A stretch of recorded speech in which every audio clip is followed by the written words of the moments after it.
मेरा आपसे विनम्र निवेदन है, मैं आधी रात तक बैठने के लिए तैयार हूं, मुझे कोई आपत्ति नहीं। मेरा भाषण समाप्त हो जाए, अरे सुनिए ना भाई, सुनो ना, दो बड़े बोलते हैं तब बीच में नहीं बोलते। मान्यवर, मेरा भाषण समाप्त हो जाए। प्लीज प्लीज नहीं। मान्यवर, मेरा भाषण समाप्त हो जाए बाद में, इसमें जितने भी मुद्दे विपक्ष के नेता खड़े करेंगे, मेरी मर्यादा में इसका जरूर जवाब दूंगा, मुझे कोई आपत्ति नहीं। मेरा विनंती इसलिए है मान्यवर,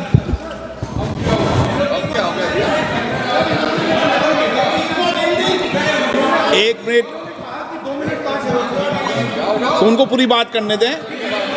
हाँ हाँ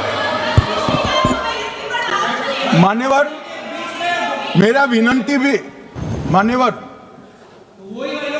नो प्लीज डिबेट नहीं करते बेटे। मान्यवर, मेरा विनंती इसलिए है कि शायद वो जो मुद्दा खड़ा करना चाहते हैं उसका जवाब मेरे आगे भाषण में आ जाएगा तो मुद्दा ही नहीं बचेगा, इसलिए मैं कह रहा हूं मुझे पूरा सुन लिया जाए।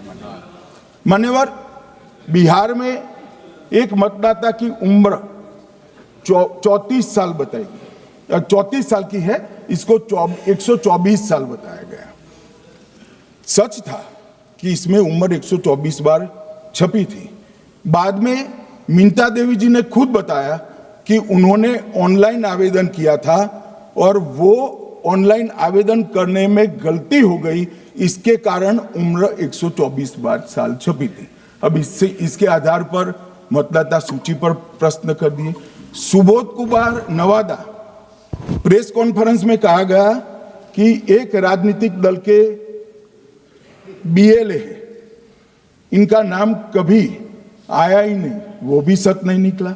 रंजू देवी रोहतास, उनको कहा कि एक कार्यकर्ता, उन्होंने बाद में रंजू देवी जी ने स्टेटमेंट दिया, जबरन बुलाकर उनकी वोटर लिस्ट से नाम काट लिया गया, ऐसा आरोप हुआ।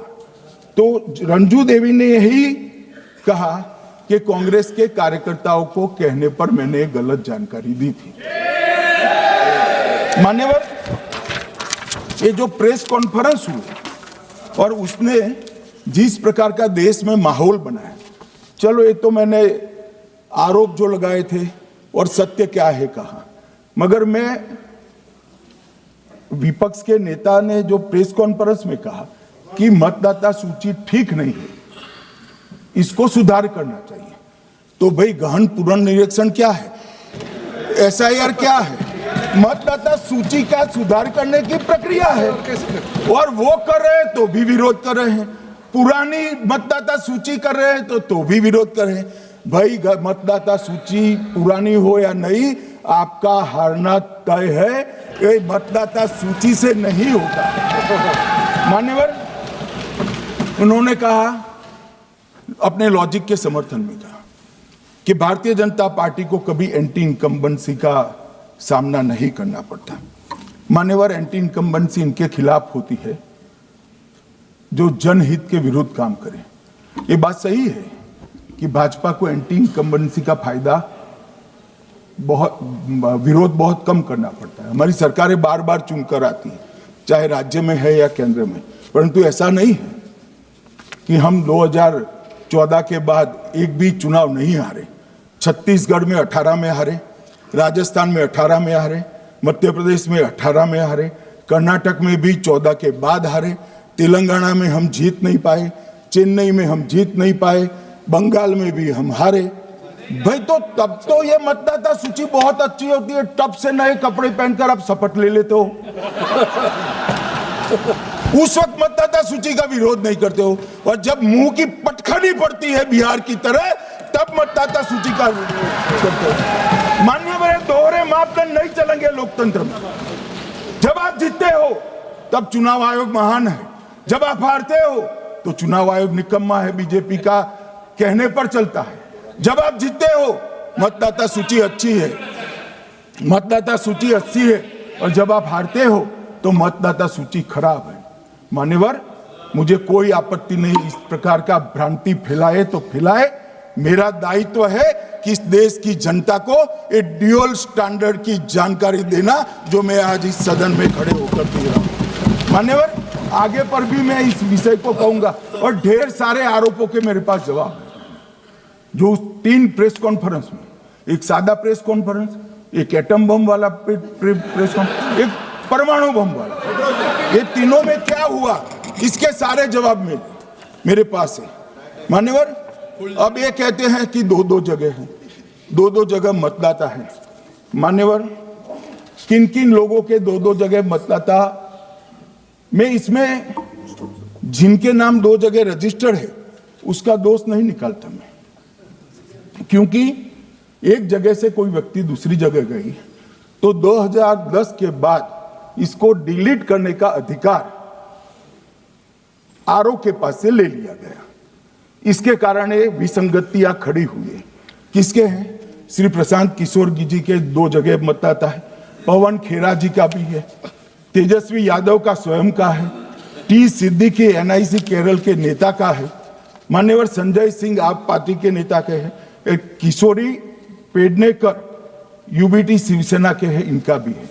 मान्यवर, सामान्य गलतियां हैं, क्योंकि एक नियम आ गया, जिसका जब वोट काटने का जिसका अधिकार है उसको रोक लिया गया, तो आरओ वोट काट नहीं सकता था, इसलिए 2 जगह रह गए।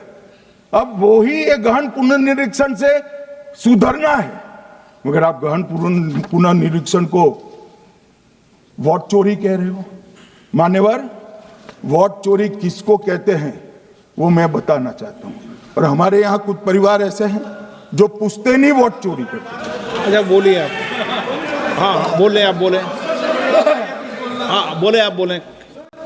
स्पीकर सर, मेरा कल एक सवाल था, जो हिंदुस्तान के इतिहास में पहली बार डिसीजन लिया गया कि इलेक्शन कमीशन को, इलेक्शन कमिश्नर्स को फुल, हाँ नहीं, फुल इम्यूनिटी दी जाएगी। ठीक है, ये है ना, इसका जवाब इसका पीठ में खत्म नहीं किया सर। इसके पीछे जो थिंकिंग थी वो हमें सबसे पहले बताएं। ठीक है। दूसरी बात, नहीं, हरियाणा की जहां इन्होंने बात की, इन्होंने एक उदाहरण लिया, वहां पर अनेक उदाहरण हैं। वो भी आपने दिया था ना, 19 वो भी आपने दिया था, इसलिए दिया वो भी। 19 लाख वहां पे फेक लोग, वो उदाहरण आपने दिया था, इसलिए उसका जवाब दिया। और ये भी हमें बता दीजिए, actually let us have a debate on my press conference. Yes. Let us go. Yes. Let us have very good idea. Let us have a debate on my press conference. Okay. Amit Shah ji, I challenge you to have a debate on the 3 press conferences. Yes. Please. ठीक है, बैठ जाइए, बैठ जाइए। माननीय, please माननीय, आपने बात की थी, प्लीज। उत्तर प्रदेश में और हरियाणा में दोनों चुनाव में वोट कैसे दे रहे हैं, प्लीज ये भी जवाब दे दीजिए। माननीय गृह मंत्री जी। मान्यवर, पहली बात मैं स्पष्ट करना चाहता हूं, मैं 30 साल से विधानसभा और संसद में जनप्रतिनिधि के रूप में चुनकर आता हूं। मुझे लंबा अनुभव है संसदीय प्रणाली का। विपक्ष के नेता महोदय कहते हैं कि पहले मेरी बात का आप जवाब दीजिए, मैं सुनना चाहता हूं। आपकी मुनसफी से संसद नहीं चलेगी, मेरे आप बोलने का क्रम मैं तय करूंगा, इस तरह से नहीं चलेगी संसद। मान्यवर, उनको धैर्य रखना चाहिए, मेरा जवाब सुनने का। इनकी एक बात का जवाब मैं दूंगा, मगर मेरे भाषण का क्रम वो तय नहीं कर सकते, मैं करूंगा, क्योंकि मैं बोल रहा हूं।